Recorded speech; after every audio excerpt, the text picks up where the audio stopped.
Hello everyone, welcome to the part 2 of first day in Puri.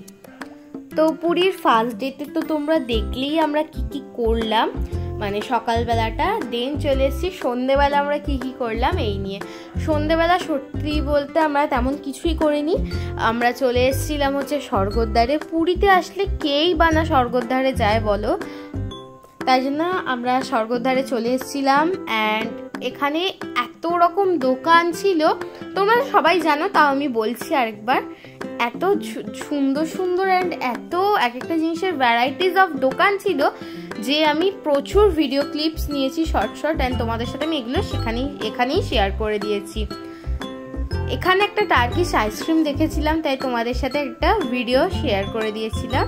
একজন unknown মেয়ে করছিল, কিন্তু তাও যেহেতু আমি ফার্স্ট টাইম দেখলাম তাই তোমাদের সাথে একটু শেয়ার করে দিলাম।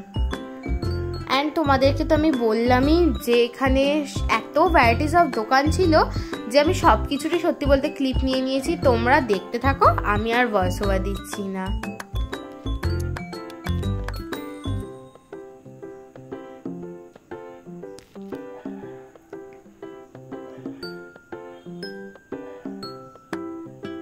অ্যান্ড এখানে জগন্নাথ দেবের প্রতিটা মূর্তি এত সুন্দর ছিল যে কি বলবো, মানে কোনোটার থেকে কোনোটাই চোখ ফেরানো যাচ্ছিল না। এখানকার দোকানগুলো এত সুন্দর অ্যান্ড কালারফুল ছিল কি বলবো, মানে এমনিই দেখে মন ভালো হয়ে যাচ্ছিল। ততক্ষণে আমি একটুখানি টুকটাক আমার বন্ধুদের জন্য কিছু কিনে নিয়েছিলাম। এরপর আমরা একটা দোকানে দাঁড়িয়ে পড়েছিলাম। সেখানে আমরা নোটিস করলাম এই সুন্দর বুদ্ধ স্লিপিং বুদ্ধাটা, যেটা আমরা কিনিনি, বাট এটা আমাদেরকে আমাদের গ্রুপেরই একজন আন্টি গিফট করেছিল, সেটা তোমরা লাস্টে দেখতেই পাবে। অ্যান্ড এটা ছিল হচ্ছে সমস্ত রকম হাতের ব্যাঙ্গেলসের দোকান। এই দোকানটা আমার ভীষণ পছন্দের একটা দোকান, খুব সুন্দর ছিল। আমরা পুরীতে 3 দিন এখানে এসছিলাম, মানে স্বর্গদ্বারে এসছিলাম। 3 দিনই আমি ওই দোকানটা ঘুরেছি, কিন্তু আমার সেখান থেকে তেমন কিছুই নেওয়া হয়নি। এখানে জামা কাপড়ের দোকান ছিল, তবে খুব কমই ছিল সত্যি বলতে জামা কাপড়ের দোকান। বেশিরভাগই এক্সেসরিজ, শাক, কড়ি এইসবের দোকান ছিল এখানে। খেলনা, সমুদ্রের ধারে যেসব খাবারের স্টল বসে সেগুলো ছিল। তবে খাবারের স্টলের দিকে আমরা সেরকম একটা যাইনি, কারণ আমরা স্বর্গদ্বারের মেলাতে ঢুকেই ছিলাম মোমো খেয়ে। এখানে আমরা দেখছিলাম একটু কড়ি, কারণ কড়ি দিয়ে লক্ষ্মীর ঘট সাজালে খুব সুন্দর দেখতে লাগে। এটা এখানে শাঁখেরও অনেক কালেকশন ছিল সত্যি বলতে। এই দোকানটাও খুব সুন্দর ছিল। এখান থেকে অনেক কিছুই আমাদের খুব পছন্দ হয়েছিল, বাট অতিরিক্ত দাম হওয়ার দরুন আমরা কিছুই কিনিনি সত্যি বলতে। আর আমাদের যা আছে না, তা থেকে আর কিছু কেনা মানে হচ্ছে বেকার আবর্জনা। আর বললাম এখানে জামা কাপড়ের দোকান হাতে গোনা 4-5টা মতো ছিল। এখানে আমাদের কেনাকাটা প্রায় শেষের দিকে। লাস্ট মা এগুলো একটু দেখছিল, মানে বাসনের দোকানে দাঁড়িয়েছিল।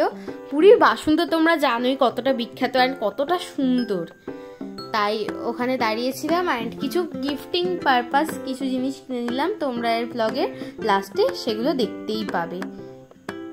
এখানে আমাদের শপিং প্রায় কমপ্লিট, সবই প্রায় দেওয়ার জন্য আমরা নিয়ে নিয়েছি। এখানে আমরা চলে যাবো এবার অতক্ষণে আমাদের হোটেলের দিকে, তো তোমরা দেখতে থাকো। তো সন্ধ্যেবেলা আমরা একটুখানি স্বর্গদ্বারের ওখানে ঘুরতে গেছিলাম। তোমরা তো জানোই ঘুরতে আসলে একটু স্বর্গদ্বারের তো দোকানগুলো একটু না ঘুরলে হয় না। তো দেখাই কি কি কেনা হয়েছে, তো সামান্যই কিছু টুকটাক জিনিস কিনেছি। দেখো আমি এগুলো সমস্ত কিছু গিফট দেওয়ার জন্য নিয়েছি। এই জিনিসটা আমার এবারে পুরীতে এসে খুব সুন্দর লাগলো, নতুন লাগলো। এগুলো হচ্ছে বিভিন্ন পারপাসে ইউজ করা যায়, আটা তো মাপার ক্ষেত্রে বা চালের কুমড়ো হিসেবেও ব্যবহার করা যায়। তো আমি এগুলোই গিফট দেওয়ার জন্য নিলাম, 4টে নিয়েছি। এই জিনিসটা আমি ভালো করে দেখাচ্ছি, একটু কাছ থেকে দেখো তোমরা সবাই। খুব সুন্দর জিনিসটা, ইউনিক লাগলো আমার কাছে। তো এটা নিয়েছি। আর মিঠির জন্য মিঠি হাতের এইটা পছন্দ করে নিয়েছে, আর মিঠির বন্ধুদের জন্য হাতের জিনিসই নিয়েছি, তবে ওদেরটা একটু অন্যরকম, ওটা ছটা এক রকম নিয়েছি। এই যে দেখো ছটা একই রকম নিয়েছি। এখানটা ফেলো, এখানটা ফেলো। ঠিক আছে। এই যে একটা খুব সুন্দর দেখাচ্ছে স্লিপিং বসে আছে, যদিও এটা ভীষণ কিউট লেগেছে আমাকে। এটা আমাকে একটা দিদি গিফট করেছে, আমার এটা ভীষণ পছন্দ হয়েছে। তো দ্যাটস ইট।